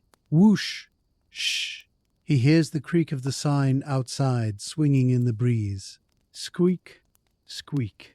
This is the heartbeat of the building. Hovan feels a deep sense of ownership, not of the property, but of the moment. He has successfully launched the day. The bread is baked. The ale is flowing. The fire is warm. He takes a deep breath, smelling the beeswax, the wood smoke, and the faint lingering scent of the coffee. His pulse slows down. He closes his eyes for a second, letting the peace of the empty room wash over him. It is a moment of stillness in a life of service, a silent prayer of gratitude to the walls that hold them all safe. The stillness of the mid-morning lull is a transient luxury, and Hovan knows it must be used to prepare for the mechanics of the midday meal. He moves to the sideboard where the cutlery chest resides. It is a heavy, brass-bound box made of mahogany, a wood dark as blood and smooth as glass. He lifts the lid. Creak, click. The interior is lined with green felt, worn pale in the slots where the knives rest. These are not the delicate silver utensils of a palace, but the sturdy tools of the tavern. Steel blades with handles of riveted bone. Hovan picks up a handful of knives. Clatter, clink. They are cool and heavy. He takes his polishing cloth, a square of oiled leather, and sits on a stool by the window. He begins to inspect the blades. He draws the first knife through the leather. Shh, shh. He looks for spots of rust, for dull edges, for loose rivets. The steel gleams grey and honest in the sunlight. He tests the edge with the pad of his thumb. Touch, release. It is sharp enough to cut a crusty loaf or a slab of cheese, but not dangerous. He wipes the handle, feeling the smooth bone warmed by his grip. Rub, rub. He places the finished knife into a wicker basket destined for the tables. Clink. He picks up the next one. The repetition is hypnotic. Inspect, wipe, test, basket. These knives have fed thousands of travelers. They have cut the venison of the king's huntsman and the humble cheddar of the shepherd. They are the silent extensions of the guest's hand. Hovan works through the pile, the rhythmic shh, clink, serving as a metronome for the passing minutes. He is ensuring that when the hungry man reaches for his tool, it is clean, sharp, and ready to serve. The pile in the box diminishes, while the pile in the basket grows, a mound of prepared steel waiting for the hands of the hungry. With the cutlery inspected and polished, Hovan proceeds to the ritual of laying the trenches. For the midday meal, the golden sheaf does not use fine ceramic plates, which are prone to breaking in the bustle of the lunch rush. Instead, they use trenchers, square, thick slabs of sycamore wood, carved with a shallow depression in the center to hold the gravy. Hovan retrieves the stack of trenchers from the warming shelf above the hearth. They are warm to the touch, retaining the gentle heat of the fire. Lift, stack. He carries a tower of 10 trenchers against his chest, smelling the faint, sweet scent of the warm wood. He walks to the central long table. He deals them out like giant playing cards. Slide, thud, slide, thud. He places one trencher at every seat, spacing them exactly an arm's length apart. He adjusts them so they are perfectly aligned with the edge of the table. Nudge, straighten. Next, he takes the basket of knives he just prepared. He places a knife to the right of each trencher, the blade facing inward, a sign of peace and non-aggression customary in the valley. Clink, clink, clink. Finally, he places the folded linen napkins. He sets one on top of each trencher, a triangle of white cloth against the honey-colored wood. Pat, pat. The table is transformed. It is no longer just a piece of furniture, it is a dining landscape. The geometry is pleasing to the eye. The repeating squares of the wood, the silver lines of the steel, the white peaks of the linen. It speaks of abundance and readiness. Hovan stands at the head of the table and looks down the line. It is a welcoming sight, a silent promise that food is coming, that the fire is warm, and that a place has been saved just for you. Hovan walks to the front door again, drawn by the changing soundscape of the world outside. He steps onto the porch. The sun is now high enough to have banished the last of the mist. The valley is revealed in sharp, high-definition color. The frost on the grass has melted, leaving millions of tiny water droplets that sparkle like scattered diamonds. Glitter, shine. The air has lost its biting edge. It is now cool and fresh, smelling of thawing mud and pine resin. Hovan listens. The silence of the dawn has been replaced by the hum of the village at work. In the distance he hears the rhythmic clang, clang, clang of the blacksmith's hammer striking the anvil. It is the heartbeat of the town. He hears the high-pitched creak-creak of the miller's water wheel turning in the river. He hears the bleating of sheep being moved from the lower paddock to the high pasture. Ba, ba. On the road, the traffic has increased. A cart laden with firewood rumbles past, the driver waving a lazy hand in greeting. Rumble, crunch. Hovan waves back. The isolation of the inn is gone. The world is awake and moving. The energy of the day is building, a rising tide that will soon wash up against the steps of the tavern. Hovan takes a deep breath of the warming air. He feels the connection between his house and the valley. He is not an island, he is a hub. The smith, the miller, and the shepherd will all seek the comfort of his fire before the sun sets. He turns back inside, leaving the door ajar to invite the sounds of the living world into the quiet of the common room. The transition from the solitary custodian of the morning to the public host of the day requires a final personal adjustment. Hovan retreats behind the bar to the small mirror hanging on the pillar. It is a piece of polished silver glass, slightly tarnished at the edges. He looks at his reflection. He sees the flour dust on his cheek from the baking. He takes a damp cloth and wipes it away. Rub, clean. He runs a comb through his beard, untangling the knots, smoothing the hair until it lies flat and respectable. Comb, snag, pull. He adjusts the collar of his tunic, buttoning the top button to appear more formal. Fumble, click. He reties the strings of his leather apron, pulling them tight around his waist to give himself a feeling of support and readiness. Pull, knot. He rolls his sleeves down and recuffs them neatly at the elbow. He washes his hands one last time in the basin, scrubbing the nails, washing away the wax, the soot and the grease. Splash, scrub. He dries them on a clean towel. He takes a deep breath, staring into his own eyes in the mirror. He adopts the keeper's mask, a facial expression of calm, welcoming authority. It is a slight smile, a softening of the eyes, a look that says, "I can handle whatever you bring." He nods to himself. Nod. The man who woke up in the cold dark is gone. The innkeeper is here. He turns away from the mirror, placing his hands on the smooth wood of the bar, grounding himself. He is ready for the curtain to rise. The latch of the front door lifts with a decisive click-clack, and the heavy oak swings open. The midday rush has begun. It starts not with the crowd, but with the regulars, the advance guard of the lunch hour. It is Joran the miller and his apprentice, a lanky boy named Pip. They enter with the smell of crushed grain and river water clinging to their clothes. Stomp, stomp.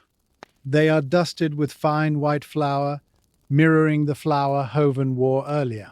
The sun is bright, but the wind is sharp, Joran announces, heading straight for the bar.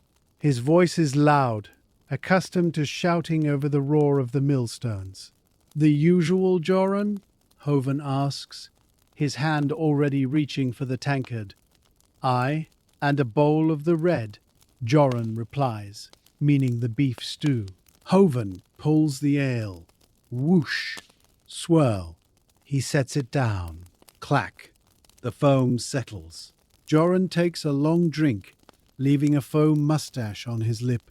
"Good brew today, Hovan. Tastes like the cellar kept it well." Pip, the apprentice, looks longingly at the kitchen door.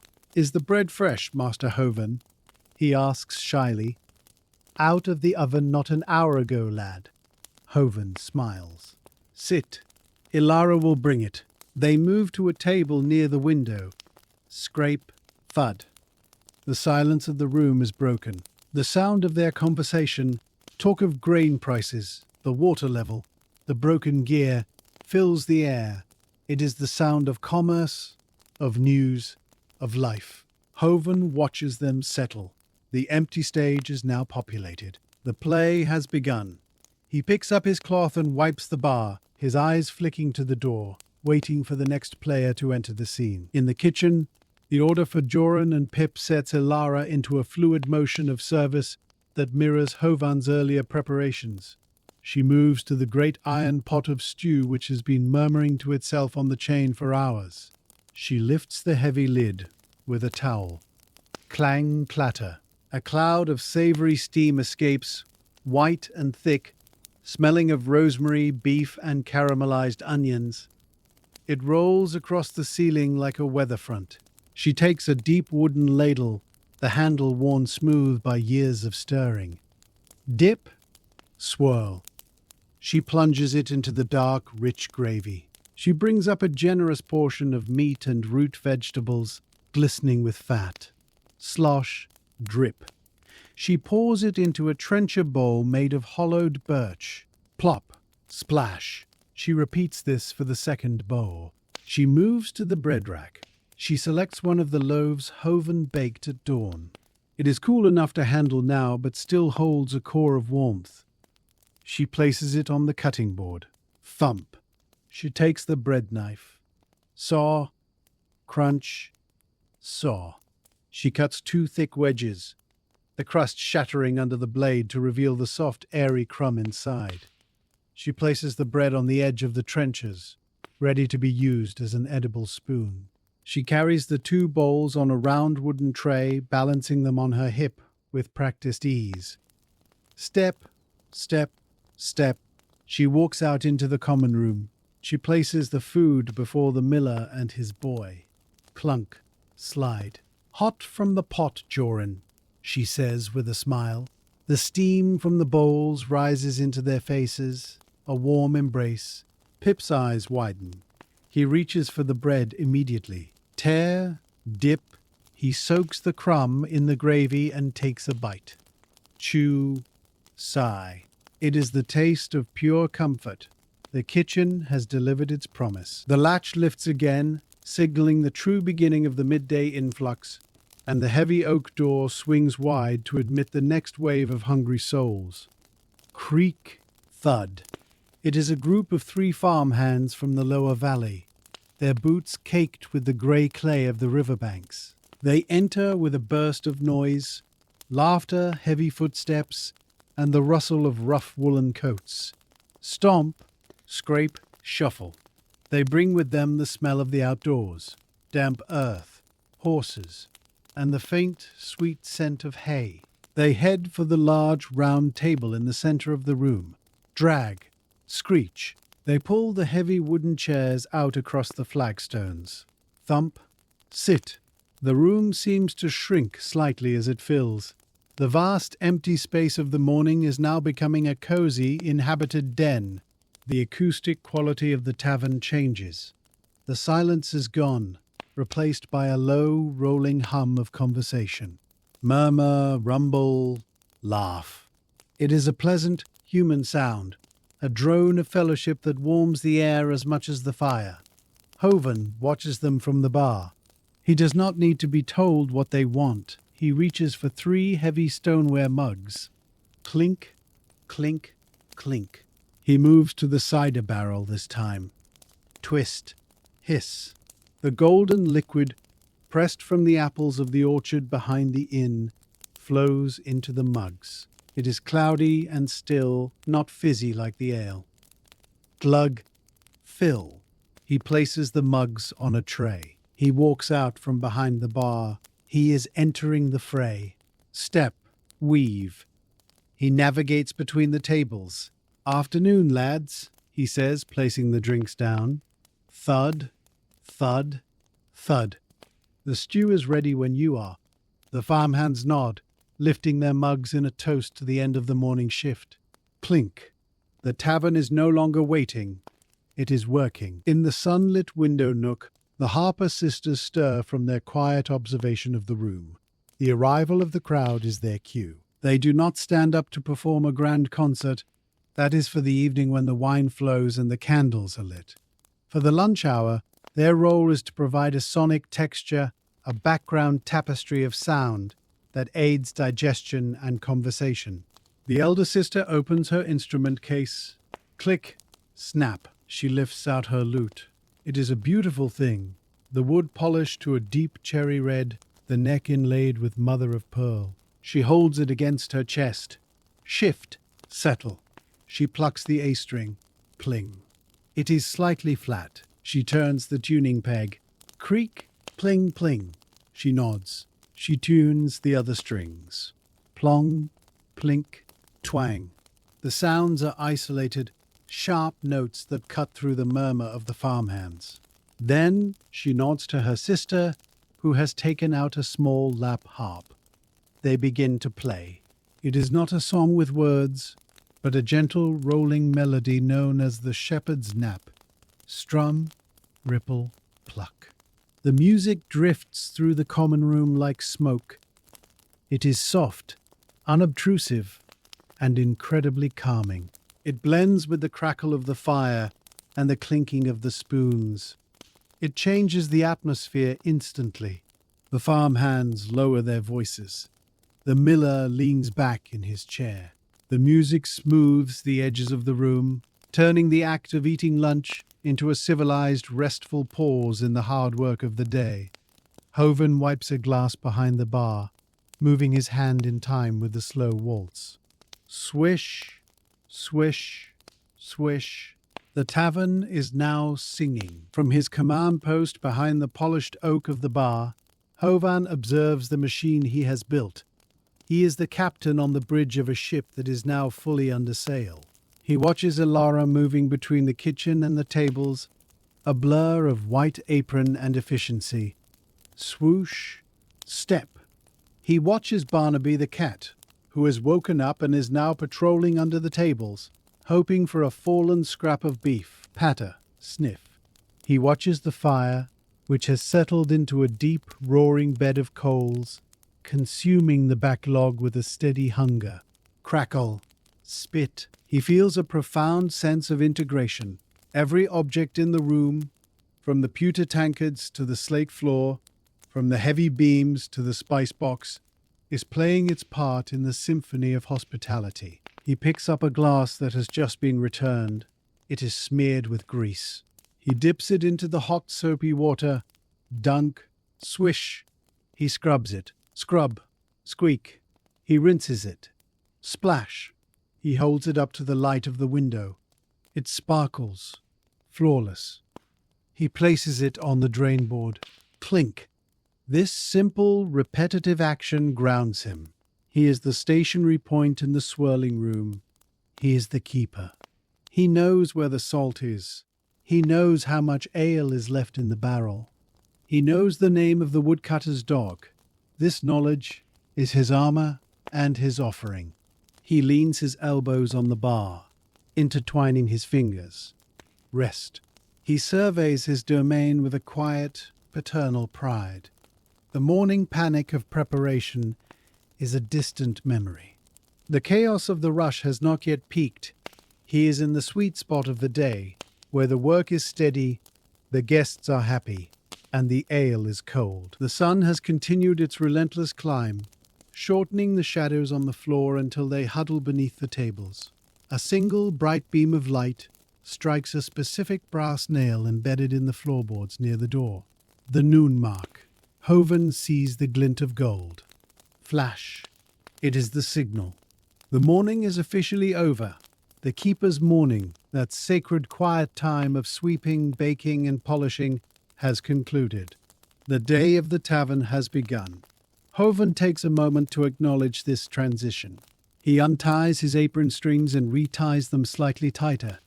Pull, knot, a symbolic girding of the loins for the afternoon. He checks the fire one last time. He adds a shovel of coal to the back, banking it up for the long haul. Scrape, rattle, hiss. The smoke rises, grey and thick. He looks at the bread rack. Half the loaves are already gone. He looks at the ale barrel. The level is dropping. The resources he gathered in the dark are being consumed by the light. This is as it should be. He turns to the room, raising his voice slightly to be heard over the lute and the laughter. "Fresh bread for the table," he calls out. "And the cheese is cut." A cheer goes up from the farmhands. Hooray! Hovan smiles. The morning was the prologue. The story is now writing itself in bites of stew and sips of cider. He picks up his towel, throws it over his shoulder, and steps out from behind the bar to join his guests.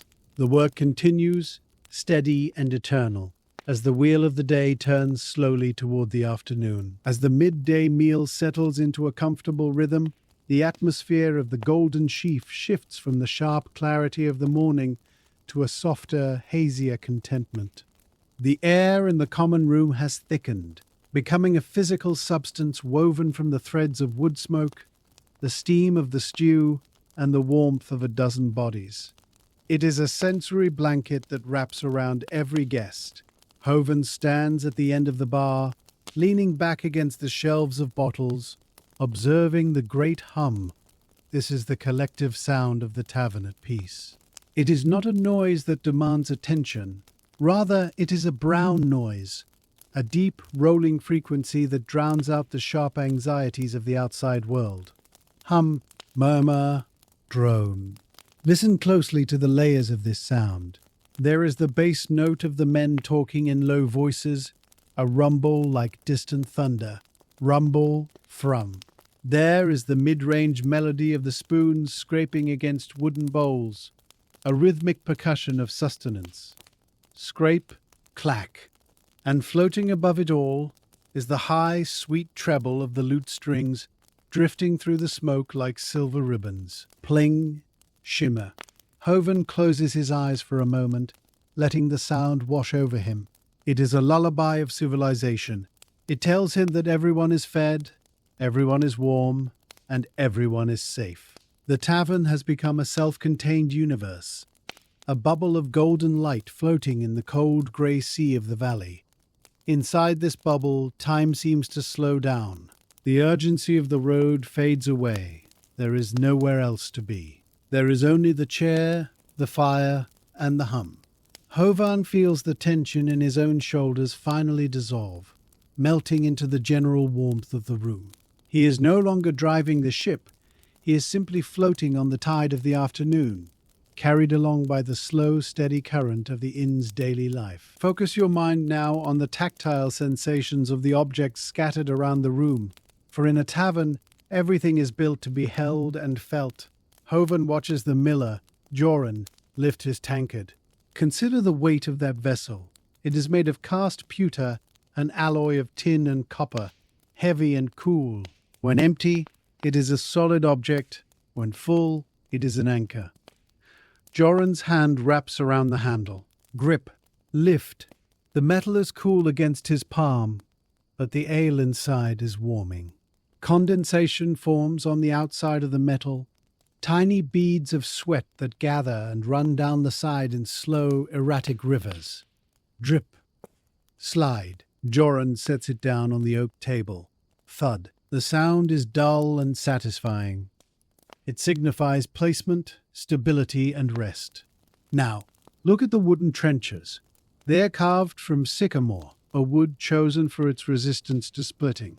They are warm from the gravy. The wood has a grain you can feel with your fingertip, ridges of summer growth and winter rest. The guests run their hands over the tables, polishing the wax with their sleeves.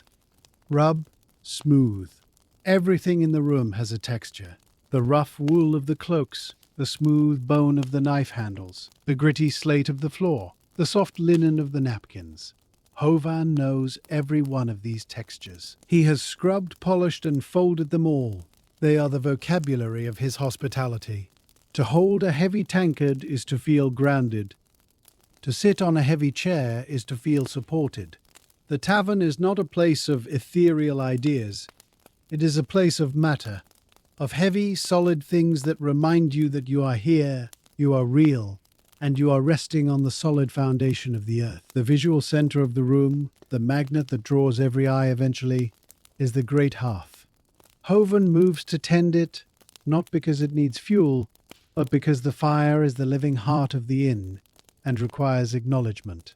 He stands before the wide stone arch, The fire has matured since the morning. It is no longer the eager, crackling blaze of the dawn kindling. It has settled into a deep burn. The backlog of elm is glowing with a pulsing, steady red light, covered in a skin of white ash that cracks and shifts like a miniature landscape. Shift, flake. Above the coals, tongues of blue and orange flame dance with a hypnotic, fluid motion. Flicker, dance. They are silent now, having consumed the moisture in the wood. Hovan watches the guests. One by one they stop talking and turn to stare into the fire. It is the oldest form of entertainment. It is fire gazing. The movement of the flames mimics the movement of the mind in sleep. Random, fluid, and beautiful. The heat radiates outward in waves that you can almost see. Pulse, warm. It touches the face of the knight, softening his grim expression. It touches the hands of the Harper sisters, keeping their fingers limber. It warms the sleeping cat. Hovan takes the long iron poker and gently adjusts a log that has rolled forward. Scrape, nudge. A shower of golden sparks flies up the chimney, swirling like fireflies before vanishing into the soot. Spark, fade. The fire is a living creature that eats the cold and excretes comfort. It is the sun brought indoors. Hovan leans on the mantel, staring into the red heart of the coals, feeling his own eyelids grow heavy in sympathy with the slow, consuming combustion of the wood. Expand your awareness beyond the fire, beyond the tables, to the structure of the golden sheaf itself. It is a fortress of peace. Hovan knows the anatomy of this building better than his own body. Visualize the massive crock frames that hold up the roof. These are curved timbers, hewn from single oak trees that were saplings 500 years ago. They rise from the stone foundation, curving inward to meet at the ridge of the roof, like the ribs of a great whale protecting everyone inside. Creak, hold. They are black with age and smoke, hard as iron. They bear the weight of the slate roof, the weight of the snow, the weight of the wind. They do not complain. They simply hold. Feel the solidity of the walls. They are 2 feet thick, filled with rubble and lime mortar. They are a barrier that says no to the winter. Block, shield. Inside these walls, the air is still. Outside, the wind may be stripping the leaves from the trees.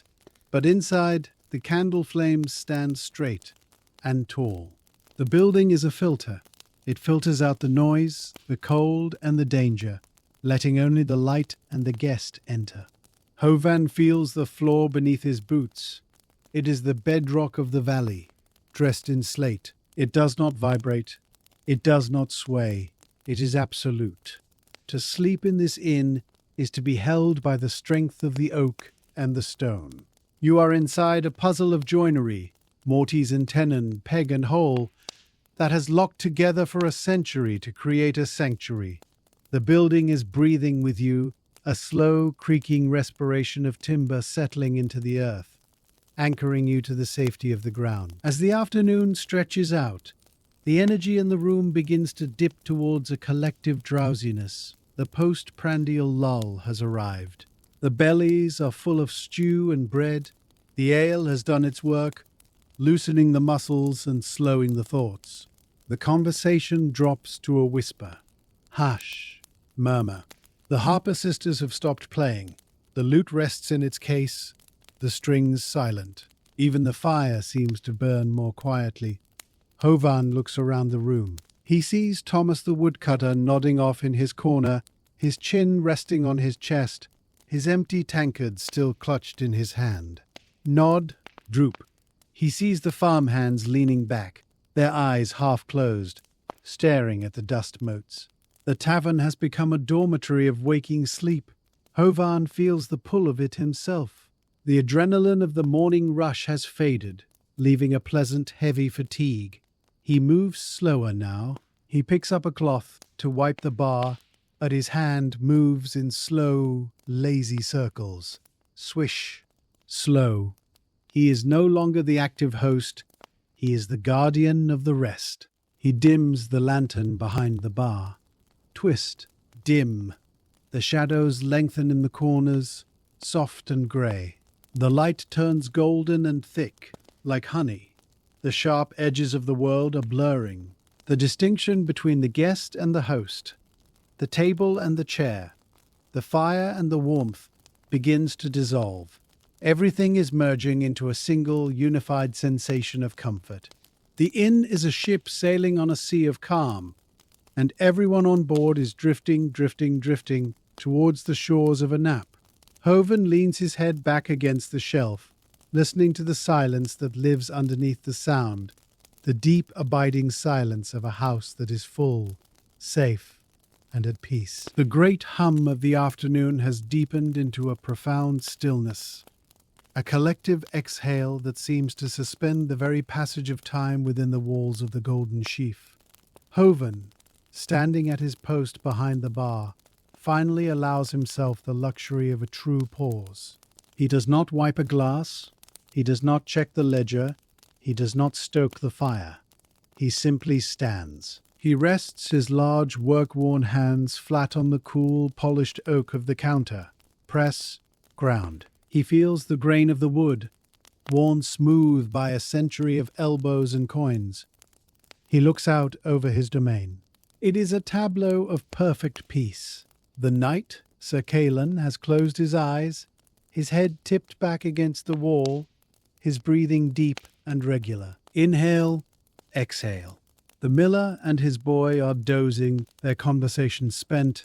Even the fire seems to be napping, glowing with a low, intense heat rather than a flickering flame. Hovan feels a deep resonance in his own chest. This is the innkeeper's reward. It is not the coin in the till, nor the praise for the ale. It is this specific moment of safety he has created for others. He has built a shelter from the wind and the world, and now he watches it work. The tension of the morning, the cold floor, the rising dough, the heavy barrels, has all been transmuted into this golden, heavy silence. He takes a sip of water from his own cup. Cool, clear, it tastes of the deep earth. He swallows slowly. He is the anchor of the room, the silent guardian who holds the space open so that others may rest. He does not need to move. He is exactly where he belongs, standing watch over the slumber of the travelers, a quiet sentinel in the heart of the afternoon. Let your mind drift gently from the interior of the tavern to the exterior, viewing the golden sheaf as it stands in the landscape of the valley. It is a structure of immense solidity, a testament to the permanence of stone and oak. The walls are built of grey field stone, thick and mossy, rising from the earth like a natural outcrop, rough, solid. The roof is a steep expanse of slate, the tiles overlapping like the scales of a sleeping dragon, glistening with the meltwater of the morning frost. From the central chimney, a single lazy ribbon of blue wood smoke rises straight up into the still air. Curl, rise, fade. This smoke is a signal to the valley. It says, "Here is warmth. Here is life." The inn sits by the side of the road, a constant presence while the travelers pass by. It has seen the seasons change 100 times. It has seen the snows of winter and the dust of summer. It does not change. It waits. Visualize the heavy oak door you saw Hovan open this morning. It is currently shut against the breeze, but it is not locked. It is a barrier that can be crossed. The windows are eyes glowing with the warm amber light of the interior, contrasting with the cool blue light of the afternoon shadows stretching across the grass. The building itself feels heavy, settled deep into its foundations. It is hugging the ground. To be inside is to be held by this heaviness. To be inside is to be part of the stone. The inn is a geode, rough on the outside but filled with golden light and soft warmth on the inside, protecting its precious cargo of sleeping souls from the indifference of the world. The narrative of the morning is drawing to a close, but the cycle of the tavern is eternal. We have followed Hovan from the cold grey silence of the pre-dawn, through the heat of the baking, the opening of the doors, and the bustle of the meal. Now, we leave him in the quiet comfort of the afternoon lull. But know this, the wheel will continue to turn. Soon, the sun will set behind the western ridges. Hovan will light the candles in the chandelier. Click, spark, and the room will fill with a soft flickering glow. The evening guests will arrive, shaking the snow from their cloaks. The stew will be served again, richer and darker from its long simmer. The Harper sisters will wake and tune their lutes. Pling, pling, and the air will fill with songs of heroes and heartbreaks. The ale will flow, and the laughter will rise. But that is a story for another time. For now, we remain in the sweet, suspended moment of the afternoon rest. We hold on to the feeling of the work being done. The bread is baked. The floor is clean. The guests are fed. There is nothing left to do but drift. You can let go of the anticipation of the evening. You can let go of the memory of the morning. You can simply exist in this pause, this deep breath between the verses of the day. You are safe in the hands of the keeper. You are warm by the fire. You are part of the timeless rhythm of hospitality that has comforted weary travelers since the first fire was lit in the first cave. As the image of the tavern begins to fade, allow the sensory details to dissolve into a soft, comforting mist. Let the smell of the baking bread drift away, leaving only a memory of sustenance. Let the crackle of the hearth fire soften into a gentle, rhythmic pulse of heat. Pulse, warm. Let the sound of the lute and the low murmur of voices fade into the great hum of the universe. Hum. Silence. You are no longer watching Hovan. You are becoming the atmosphere of the room itself. You are the warmth in the wood. You are the stillness in the stone. You are the heavy velvet shadow in the corner. The distinct shapes of the tables and chairs are losing their edges, melting into a soft, dark blur. The weight of the pewter tankard is gone. The taste of the ale is gone. What remains is the feeling of gravity, the golden anchor that pulls you down into the bed. You are sinking through the floor of the tavern, down through the cellar, past the barrels of sleeping wine, down into the bedrock of the valley. You are grounding yourself. You are heavy, slow, and dark. The narrative is releasing you. The words are becoming slower, spaced further apart. Slow, space, quiet. There is no more story to follow. There is no more history to learn. There is only the deep abiding peace of the end of the shift. You have worked, you have eaten, and now you rest. The fire in the great hearth has burned down to a bed of glowing coals, a deep red eye watching over the sleeping room. Hovan, the keeper of the flame, gives a final nod to the shadows. The day is done. The bard closes the heavy leather book of chronicles, the pages settling together with the softest whisper of parchment. Shh, close. The ink is dry. The quill is laid to rest. The story of the morning is finished, locked away in the library of dreams.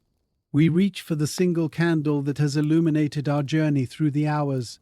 The flame flickers, casting long, dancing shadows one last time. We take a breath. Puff. The light is extinguished. The smoke drifts up, a thin grey line vanishing into the dark. The darkness is complete, but it is not empty. It is filled with the warmth of the story we have shared. It wraps around you like the heavy wool blankets of the inn. You are safe. You are still. You are home. Sleep now, traveler. The road is long, but the rest is here. Sleep deep and sleep well. Good night.